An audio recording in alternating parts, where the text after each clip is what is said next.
She never shook his hand.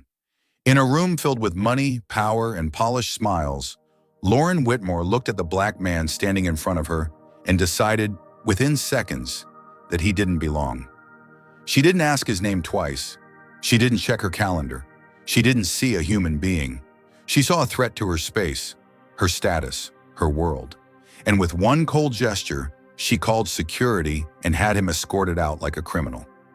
What she didn't know, what she couldn't have imagined, was that the man she humiliated carried the power to destroy or save everything she had spent her life building. In that moment, her company was already dying. She just didn't know she had pushed away its last chance to survive. Stay with this story, because what happens next will expose a truth so uncomfortable, so devastating, that it will change the way you see power, race, and respect forever. The lobby of the Grand Westin Hotel in downtown Chicago always smelled like polished marble and expensive perfume. It was the kind of place where power walked confidently, where last names opened doors faster than key cards ever could. That morning, Lauren Whitmore stood near the floor-to-ceiling windows, laughing a little too loudly.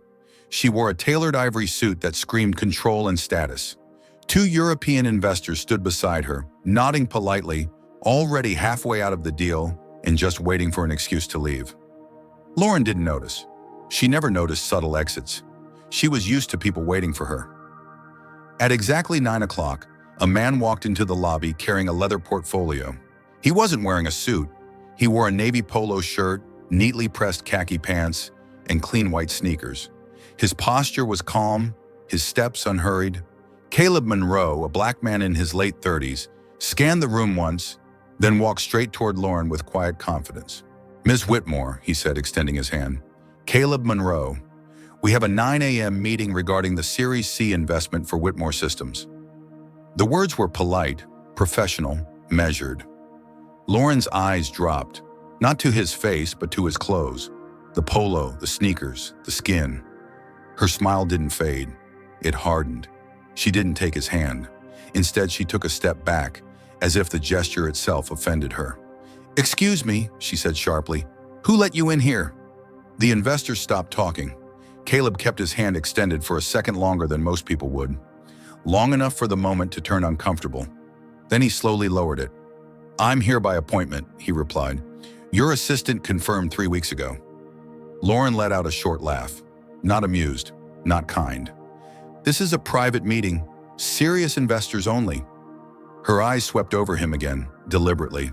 "Not this." A few heads turned. Someone near the concierge desk lifted a phone.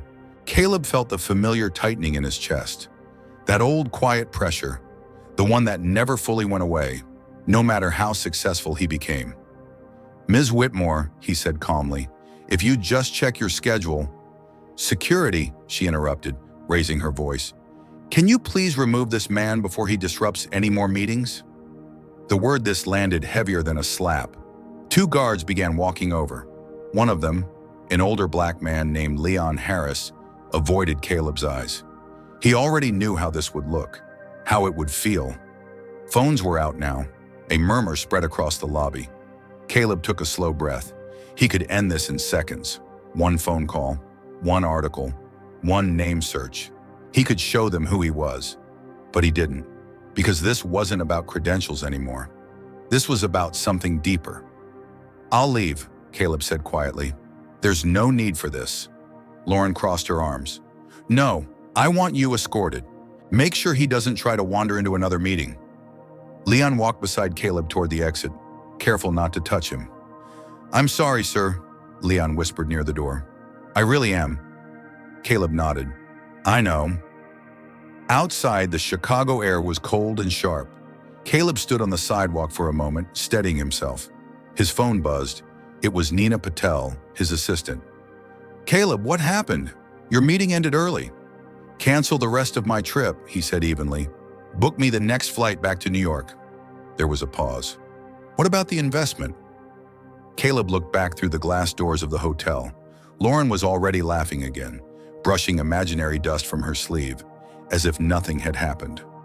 "I got my answer," he said. "Let's go home." Up on the 42nd floor, Lauren sat in her office overlooking Lake Michigan. unaware that she had just escorted the only lifeline her company had straight out the door. Whitmore Systems was bleeding money. 11 weeks of runway, maybe less. 23 investors had already said no, some politely, some not. She told herself she was still in control. Until her assistant, Olivia Grant, knocked and stepped inside, pale. "Lauren," she said softly, "I need to ask you something." Lauren didn't look up from her laptop. "Make it fast." "The man from the hotel this morning, Caleb Monroe, did you Google him?" Lauren frowned. "Why would I?" Olivia placed a tablet on the desk and turned it around. The headline glared back at her. Caleb Monroe, the quiet power behind America's most profitable investments. Lauren's fingers froze above the keyboard. The photo loaded. Same face, same calm eyes, same man she had humiliated less than 2 hours ago. Her breath caught. Net worth: $3.8 billion, founder of Monroe Capital Group. Known for investing based on a leadership character, publicly vocal about racial bias in corporate America. Lauren's hands began to shake. "No," she whispered. "That's not possible." "He confirmed the meeting 3 weeks ago," Olivia said.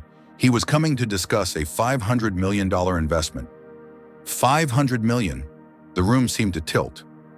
Lauren stood so abruptly her chair rolled backward. "Call him," she said, "now." Straight to voicemail. She tried again and again. Nothing. For the first time in her career, Lauren Whitmore felt something she couldn't negotiate, charm, or intimidate away. Fear. And far away, 30,000 feet above the Midwest, Caleb Monroe stared out an airplane window, thinking about how many times in his life this moment had played out differently only because he had power this time, and how many people never would. Before part 2 begins, let me ask you something. If you were in Caleb's position, would you have walked away without explaining who you were? Yes or no? Your answers matter. By noon, Lauren Whitmore's name was already spreading through Chicago's financial circles like smoke after a fire. It started quietly. A single tweet from one of the European investors she'd been laughing with that morning. No names, no accusations. Just a sentence that cut deeper than any headline. "Power reveals character. What I witnessed today was not leadership." Within minutes, replies multiplied. Speculation followed. By 1 o'clock, someone had connected the dots. By 2, a tech blog ran a short post citing multiple sources about a CEO who had a black investor escorted out of a luxury hotel. Lauren sat frozen in her office, refreshing her email, her phone buzzing nonstop. Board members, PR consultants, old colleagues who suddenly just wanted clarity. None of them were Caleb Monroe. She tried calling again. Voicemail. She emailed. Polite, professional, carefully worded. No response. For the first time in her life, Lauren felt powerless, not because she lacked money or influence, but because she had revealed something about herself she couldn't undo. At 3 o'clock, Ethan Reynolds, the CFO, stormed into her office without knocking. "Please tell me this is fake," he said, holding up his phone. "Please tell me you didn't actually have Caleb Monroe removed by security." Lauren opened her mouth, closed it. Her silence answered for her. Ethan exhaled sharply and ran a hand through his hair. "Lauren, he was our last option." "I didn't know who he was," she said weakly. "That's not the problem," Ethan snapped. "Everyone knows he dresses casually. It's not a secret. He's written about it, spoken about it. He tests people." Lauren sank into her chair. "He doesn't test intelligence," Ethan continued. "He tests humanity." At 4:30, the board chairman, Thomas Caldwell, called. His voice was cold, controlled, dangerous. "Lauren, I've worked with Monroe Capital before. Caleb Monroe doesn't walk away from deals lightly. When he does, it's because he's seen enough." "I can fix this," she said quickly. "I'll apologize, I'll explain." "You already explained," Thomas replied. "With your actions?" The call ended. At 5, the headlines broke. CEO accused of racial profiling after hotel incident. Billionaire investor escorted out of meeting. Whitmore Systems faces backlash. Amid funding crisis. Lauren stared at the screen until the words blurred. Her reflection in the glass looked older, smaller. By 6, she made a decision she never thought she'd make. She booked a flight to New York. Across the country, Caleb Monroe sat in his Manhattan office, listening quietly as his team reviewed the situation. Screens glowed with stock charts, news alerts, social media reactions. "They're panicking," Nina said. "She's tried to contact you 14 times. Caleb nodded but said nothing. He wasn't angry. Not in the way people expected. What he felt was heavier than anger. It was exhaustion. The kind that came from knowing this moment wasn't unique, just visible. "She's flying here," Nina added. Caleb looked up. "I know." "You'll see her?" "Yes," he said, "but not for the reason she thinks." The next morning, Lauren Whitmore stood in the marble lobby of Monroe Capital Group, wearing the same ivory suit from Chicago. It was wrinkled now. There was a coffee stain on the sleeve she hadn't noticed. She had been waiting for hours. People passed her. Some recognized her. Some whispered. Some avoided eye contact. A few stared openly. For the first time, Lauren felt what it was like to exist in a space where you weren't wanted, but couldn't be ignored either. At 1:45, the receptionist approached. "Mr. Monroe will give you 15 minutes. Lauren stood so fast her legs nearly gave out. The conference room was smaller than she expected. No windows, no view, just a table and 2 chairs. Caleb was already seated. He didn't stand when she entered. "Please sit," he said calmly. Lauren sat, hands clasped so tightly her knuckles whitened. "I'm here to apologize," she began, her voice shaking. "What happened yesterday was unacceptable. I judged you without knowing." Caleb raised a hand. "Stop," he said. "Before you apologize, I need you to understand something." Lauren nodded. "You keep saying you didn't know who I was," he continued, "as if knowing my net worth would have made it okay." Her throat tightened. "The problem," Caleb said evenly, "is that you saw a black man in casual clothes and decided I didn't belong. You didn't ask questions. You didn't verify. You didn't offer basic respect." He leaned forward slightly. "If I had been a white man in a tailored suit, would you have called security?" Lauren swallowed hard. "No. That's racial bias," he said. "Not confusion, not stress. Bias." Tears welled in her eyes. She didn't wipe them away. "I'm ashamed," she said, "and I know an apology isn't enough."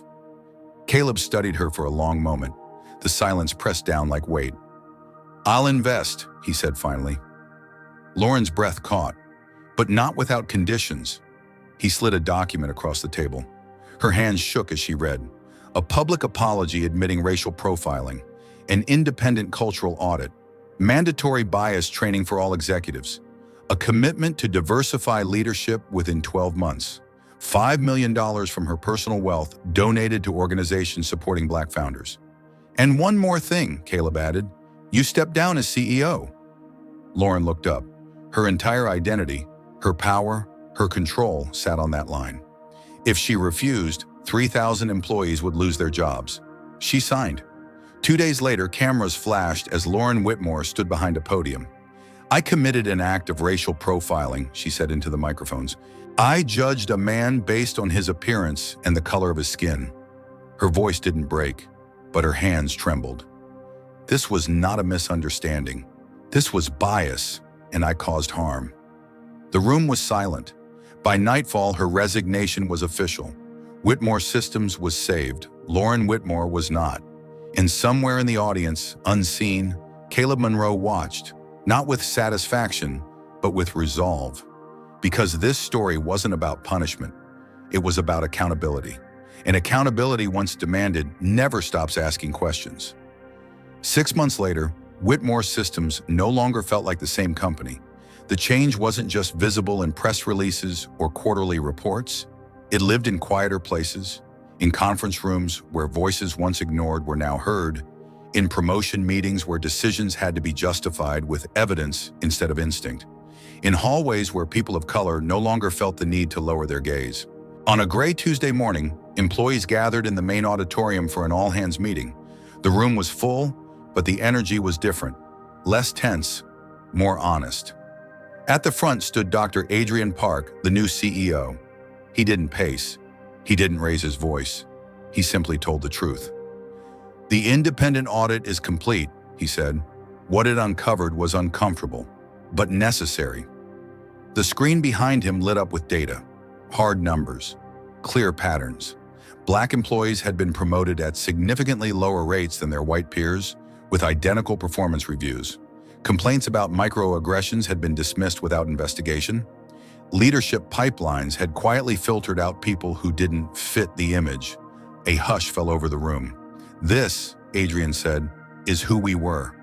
Then the slide changed. New hiring practices, transparent promotion criteria, mentorship programs led by senior executives, a board that now reflected the diversity of the workforce it governed. And this, he continued, is who we are becoming. Applause started slowly, then spread. It wasn't celebratory, it was relieved. In the back row, Lauren Whitmore stood quietly. She no longer occupied a corner office. She no longer had an assistant screening her calls. She attended meetings now as a non-executive board member, with no authority to interrupt, no power to override. She listened. That was her role now. The world outside the company had changed too. A documentary aired on a major streaming platform titled, "Respect is Not Conditional." It opened with grainy footage from the Grand Westin Hotel in Chicago. Lauren pointing, Caleb walking away, the moment frozen in time. Former employees spoke, their voices steady, their stories familiar to millions who had lived them. I was asked if I was in the right building. They assumed I was support staff. I was told I didn't look like leadership. When Caleb Monroe appeared on screen, he didn't sound angry. He sounded tired. This happens every day to people without my resources, he said. The difference is that I had leverage. Most people don't. The documentary went viral. Business schools added it to their curriculum. Companies announced audits of their own.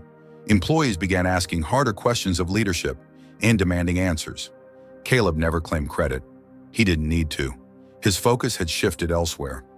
The Monroe Equity Fund, created quietly years earlier, expanded rapidly. It backed founders who had been overlooked, underestimated, dismissed. Within a year, dozens of Black and minority-led startups had launched, creating thousands of jobs. Caleb visited them when he could, not in suits, not with cameras, just listening. Don't change who you are to make them comfortable, he told one young founder. If they respect you, you'll know. If they don't, you'll save yourself years of pain. Lauren watched all of this from a distance. Her fall from public favor had been swift and unforgiving. Speaking invitations vanished. Boards quietly removed her. Restaurants that once begged for her reservations were suddenly fully booked. At first, she felt bitter, defensive. Then she felt something worse, recognition. In therapy sessions mandated as part of the agreement, Lauren confronted truths she had avoided for decades. Not the kind that fit neatly into apologies, but the kind that dismantled self-image.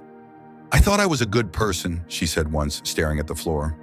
Good intentions don't erase harm, her counselor replied. Change isn't about guilt. It's about responsibility. Lauren began volunteering. Not publicly, not strategically. She listened to people who had lived what Caleb lived without safety nets. She didn't ask for forgiveness. She didn't deserve it. What she worked toward instead was consistency. 1 year after the incident, Whitmore Systems hosted its annual investor summit, once again at the Grand Westin Hotel. The same marble floors, the same glass doors, but a different atmosphere. People arrived in tailored suits, jeans, dresses, sneakers. No one looked twice. No one whispered. At exactly 9 o'clock, Caleb Monroe walked through the entrance. He wore a charcoal polo and pressed khakis. Nothing had changed about his appearance. Everything else had. Lauren waited near the door, not as a host, not as a power figure, but as someone acknowledging history. "Mr. Monroe," she said, extending her hand. Caleb looked at it, then he shook it. The gesture was simple, but it carried a year's worth of accountability. Inside, Adrian took the stage. "This company survived because we were forced to look at ourselves honestly," he said, "not because we were attacked, but because we were exposed." The audience listened. Later on a panel discussion, a moderator asked Caleb, "Do you believe this story had a happy ending?" Caleb paused. "I believe it had a necessary one," he said. Justice doesn't always look like punishment. Sometimes it looks like systems changing, so fewer people are hurt next time. The moderator turned to Lauren. What would you say to the person you were that day in Chicago? Lauren took a breath. I would tell her that power doesn't prove worth, she said. It reveals character. And I would tell her to listen before it costs her everything. The room was silent. Then it applauded, not for redemption, for truth. That evening, as the summit ended, Caleb stepped outside into the cool night air. The city buzzed around him, unaware of how many quiet battles were still being fought within its walls. He knew this story would be shared, debated, forgotten by some, but for others it would linger, because dignity shouldn't require wealth, respect shouldn't be conditional, and humanity should never have to be proven. Before we close, let me ask you something. How did this story make you feel? Do you think true change came from punishment or from accountability? If you believe stories like this matter, comment 111 below to let me know. And tell me, what country are you watching from right now? If this story moved you, please share it with someone who needs to hear it.